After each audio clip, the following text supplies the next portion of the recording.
Hey, this is David with Pillar to Post Home Inspections. I'm here to tell you how to shut your gas valve off in case of emergency. Here in the Northwest, we typically have a gas meter that's located at the outside of the house.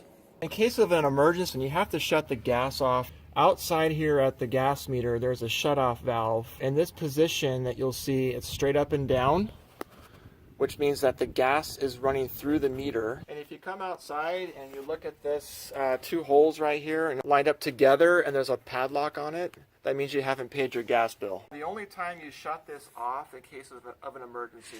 For less than $5, you can go to your local hardware store and buy one of these main gas shut-off tools. So here they are at Home Depot.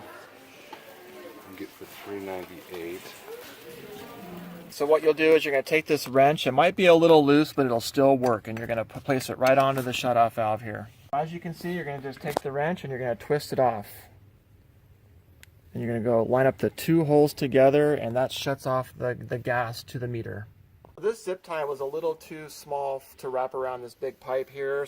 In this case, we just went around this hole to secure the wrench. So take a few minutes and a few bucks, and this will make your house a lot safer.